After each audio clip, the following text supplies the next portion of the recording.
Será que o governo vai quebrar as estatais? É uma pergunta que muitos se fazem quando eles veem resultados de empresas estatais se deteriorando cada ano que passa. E nisso, a gente vê uma estatal muito conhecida por todos, que gera muita ira em alguns, está com um rombo gigantesco. Eu estou falando aqui sobre os Correios. E nesse vídeo aqui a gente quer falar sobre isso, né? Sobre essa relação do governo com as estatais e botar uma lupa para te revelar a verdade sobre o rombo dos Correios. E quem vai falar sobre isso é o meu sócio Felipe Almeida. Filipão, bola contigo.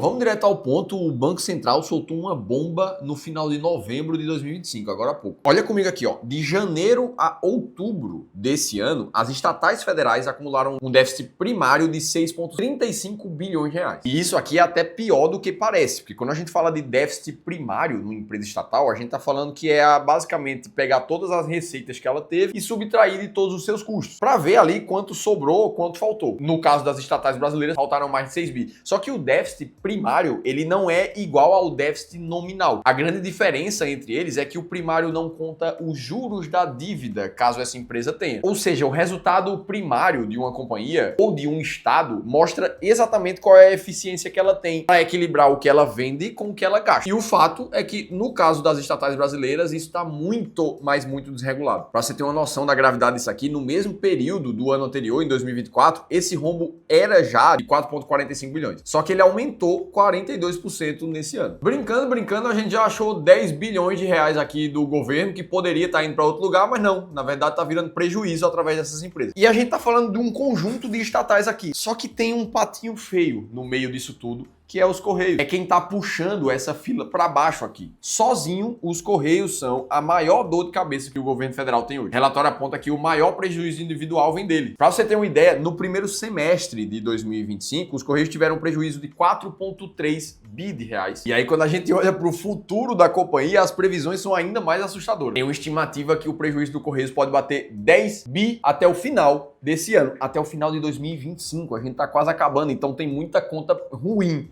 para chegar para essa companhia ainda. E aí muita gente nessa hora pode perguntar: Felipe, mas será que a Petrobras, o Banco do Brasil também são do governo? Será que elas também estão quebradas nesse conjunto de empresas aí que estão mal das pernas? Afinal de contas, Banco do Brasil, Petrobras estão caindo no período recente, contando esse ano inteiro. Só que aí eu preciso que você preste muita atenção aqui para não cair em fake news. Quando o Banco Central divulga esse dado de déficit das estatais, ele naturalmente já exclui a Petrobras, a Eletrobras e os bancos públicos, o Banco do Brasil e a Caixa Econômica Federal. E sabe por quê que ele faz isso? Porque essas empresas aqui, elas são monstras em termos de lucratividade. Só no primeiro semestre de 2025, o lucro dessas grandes estatais, incluindo a Petro e os bancos, somou 92 bilhões de reais. Então, o problema fiscal que a gente está discutindo aqui, ele está concentrado em um grupo de empresas que estão basicamente drenando o caixa do governo. Como é o caso dos próprios Correios, a Eletronuclear, a Casa da Moeda e a Infraero. É como se fossem dois filhos diferentes, um que está dando só alegria e o outro que não tem mais como sustentar. Então, aqui a gente já começa a entender que existe sim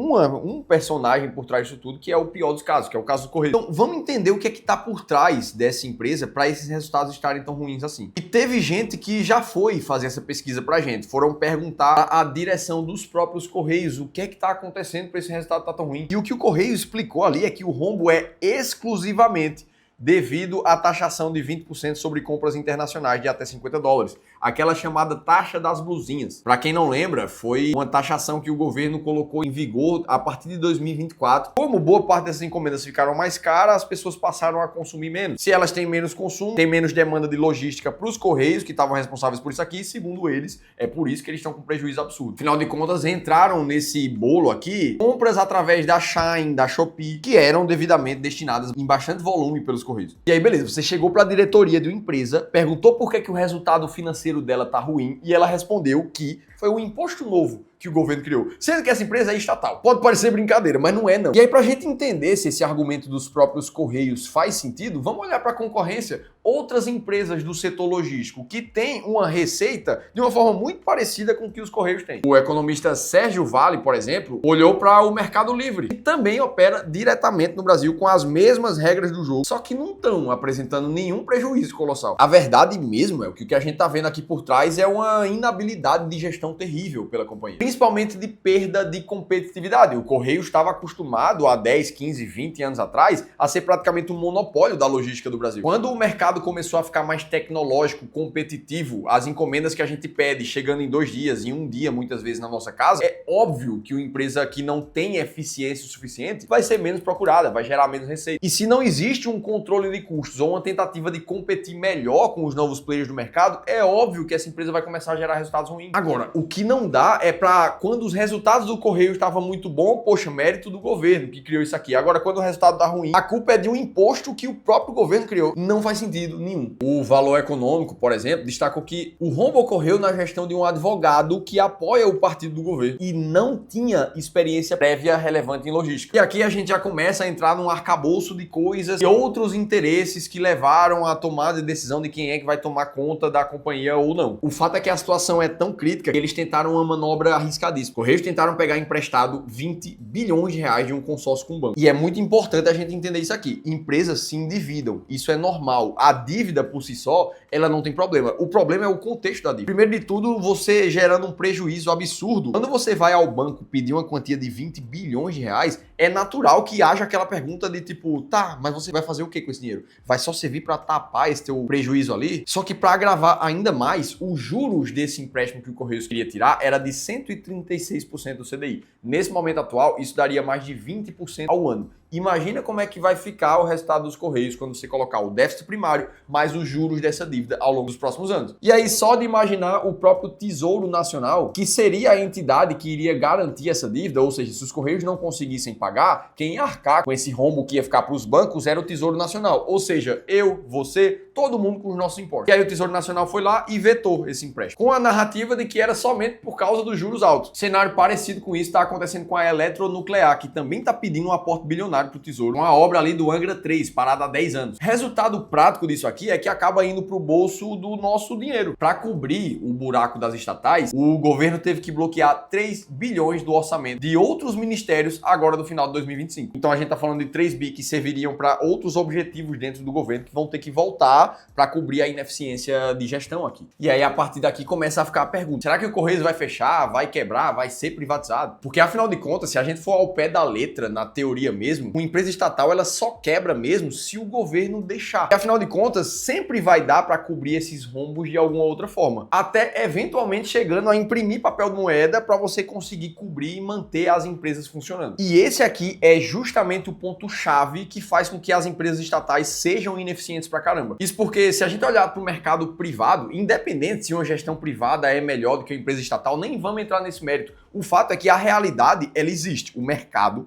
tá ali. Uma empresa estatal, no momento em que ela começa a gerar resultados muito ruins, ela até pode pegar uma dívida no banco, se endividar para tentar pagar isso tudo, mas ela não dura muito tempo. Se ela continuar com a gestão ruim, gerando resultados cada vez piores, ela eventualmente vai sair do mercado, ela vai quebrar, ela vai perder para os concorrentes. E quem arca com o prejuízo quando uma empresa privada quebra, em 99% dos casos, são os próprios sócios, os fundadores da empresa, normalmente na figura de pessoas físicas ou outras pessoas jurídicas. Agora, na estatal, não. Na estatal, a regra funciona diferente. Por mais que você gere resultados muito ruins por muito tempo, isso não quer dizer que você vai quebrar. Isso não quer dizer que você vai sair do mercado. E quando ela quebra, quem assume o prejuízo não são os sócios individuais, muito menos somente os funcionários que estavam lá. Quem assume o prejuízo sou eu, você e todo mundo que paga imposto. E aí o fato é que o atual ministro da Fazenda, Fernando Haddad, já declarou que não existe debate sobre privatizar os Correios. Na visão dele, o serviço postal é estratégico e precisa ser estatal para garantir a universalização. Por outro lado, tem muito economista que já alerta no mercado, manter uma estrutura desse tamanho, que dá 6 bi de prejuízo em menos de um ano,